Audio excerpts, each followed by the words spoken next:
Good evening. This is All India Radio. I am Valsa Williams with the news at 9.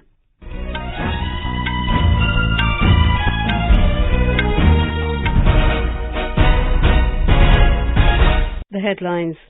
Proceedings in both houses of Parliament marred for a second day over Congress leader Rahul Gandhi's remarks on Indian democracy in London and other issues. Government says upper age limit of 65 years for registration to receive deceased donor organs removed. First International Conference of SCO on Shared Buddhist Heritage begins in New Delhi. India emerges as first responder in humanitarian assistance and disaster relief at global level, says Chief of Defence Staff General Anil Chauhan. More than 100 people killed in cyclone-hit eastern African countries of Malawi and Mozambique. And wholesale inflation falls to two-year low of 3.85% in February. Both houses of Parliament were adjourned for the day following uproar over Congress leader Rahul Gandhi's democracy remarks in London and other issues. When the Lok Sabha met at 2 p.m. after the first adjournment, the scene was no different. Treasury bench members raised slogans against Mr. Gandhi demanding his apology. The opposition countered them with Congress, DMK and other party members in the well, citing Prime Minister Narendra Modi's earlier reported comments. Amid uproar, the presiding officer adjourned the House for the day.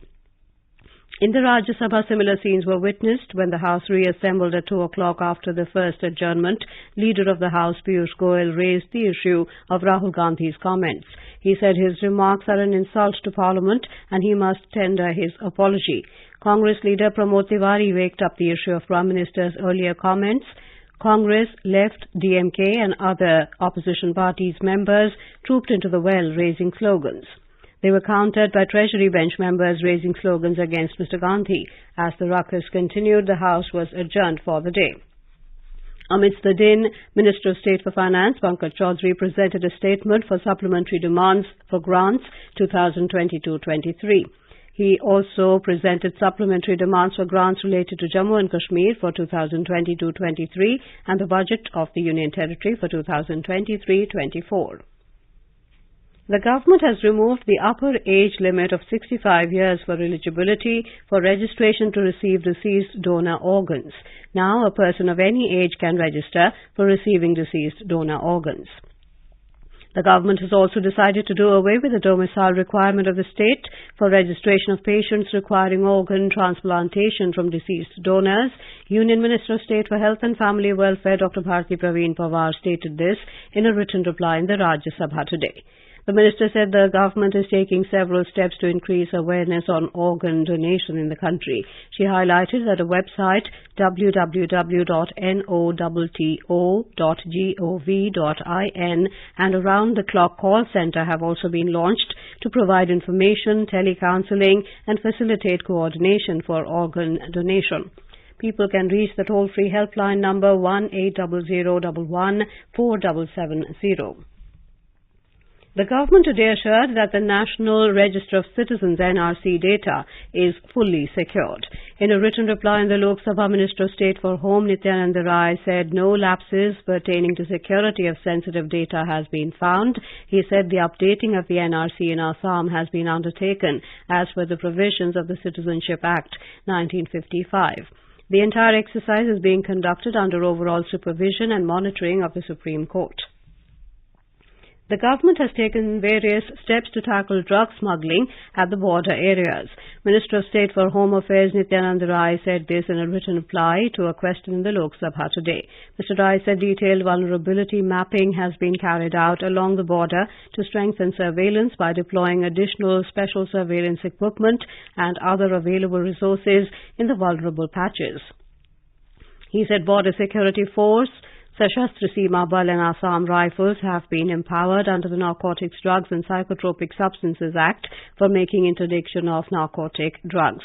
The minister said special operations and joint operations with other agencies such as State Police, Narcotics Control Bureau, Directorate of Revenue Intelligence are being conducted along the borders. The Enforcement Directorate ED today carried out search operations at 10 locations in Srinagar, Budgam, Kupwara and Anantnag districts in Jammu and Kashmir. The search operations were conducted against educational consultancies for arranging admission of J&K students in various professional courses in Pakistan-based colleges, institutions and universities. In a statement, the ED said searches were carried out under the provisions of the Prevention of Money Laundering Act. The agency said investigation was initiated on the basis of an FIR registered under various sections of UAP Act, IPC, and charge sheet filed by Counter-Intelligence Kashmir, Srinagar. The ED said persons were involved in accumulating funds for terror activities on the pretext of admission of J&K students in Pakistan. The agency said as of now 1 crore rupees have been determined and 6 people have been identified who had been admitted to various institutions in Pakistan by such elements. The Defence Research and Development Organization DRDO today conducted 2 consecutive successful flight tests of Very Short-Range Air Defence System missile. The test flight was conducted at the Integrated Test Range in Chandipur, Odisha, from a ground-based man-portable launcher against high-speed unmanned aerial targets mimicking approaching and receding aircraft. The Defence Ministry said the targets were successfully intercepted, meeting all mission objectives. The missile is a man-portable air defence system meant for neutralizing low-altitude aerial threats at short ranges. It has been designed and developed indigenously by Research Centre Imarat, Hyderabad, in collaboration with other DRDO laboratories and Indian industry partners. Defence Minister Rajnath Singh complimented DRDO and industry partners, saying the missile equipped with novel technologies will give further technological boost to the armed forces. The most popular program on All India Radio, Prime Minister's Mann Ki Baat, will complete its 100th edition on the 30th of next month.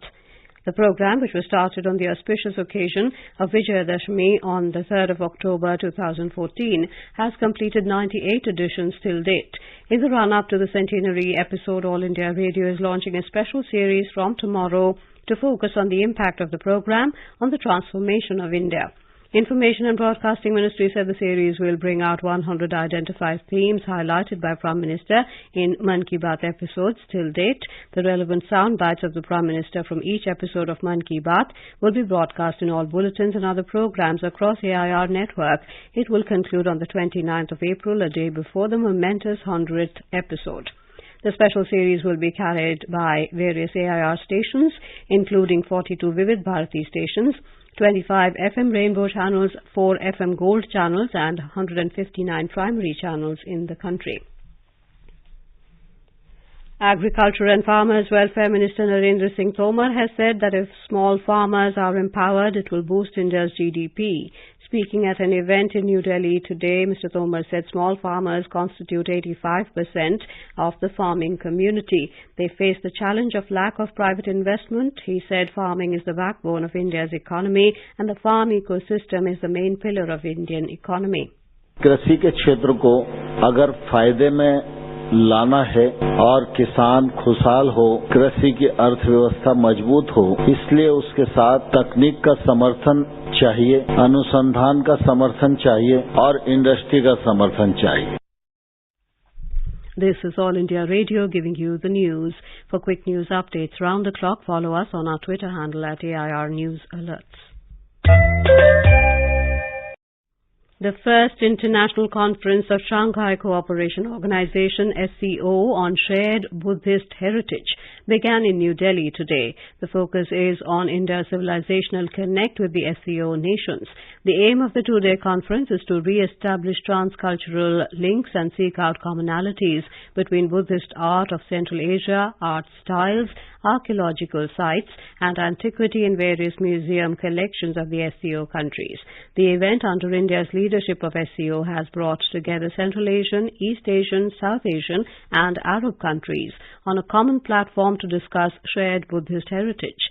Speaking on the occasion, Culture Minister G. Kishan Reddy said the conference will not only celebrate Buddhist common heritage but will also build stronger and deeper bonds amongst the countries. The purpose of this conference is to review, train, genuine norms, cultural links and the shared mysteries between the nations gathered here and those who have joined virtually also. My good wishes for the conference, and I hope we take this dialogue for the creating a peaceful, harmonious and compassionate and developing region according to the principle of the Lord Buddha. Chief of Defence Staff General Anil Chauhan today said that India has emerged as a first responder in humanitarian assistance and disaster relief at the global level. Mr. Chauhan was addressing a workshop virtually on humanitarian assistance, disaster relief, risk mitigation and disaster resilience in New Delhi. The workshop was organised as part of India's chairmanship of the Shanghai Cooperation Organization and was attended by speakers from Kazakhstan, Kyrgyz Republic, Belarus, Mongolia, Pakistan and China, along with speakers from Russia in the virtual mode.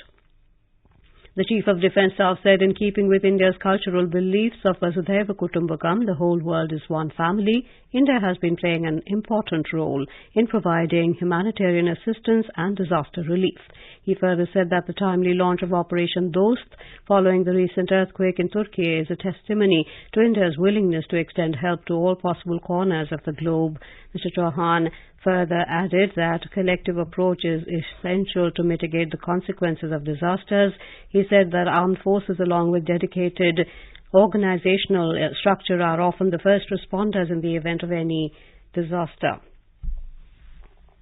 More than 100 people were killed in Malawi and Mozambique as Cyclone Freddy packed powerful winds and torrential rain. Freddy barreled through southern Africa the weekend for the second time in a few weeks, making a comeback after it first hit in late February. Malawi bore the brunt, counting at least 99 deaths after mudslides overnight washed away houses and sleeping occupants.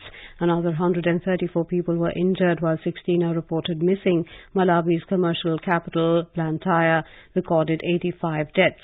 President Lazarus Chakwera declared a state of disaster in the southern region of the nation. The government has appealed for local and international aid for affected families.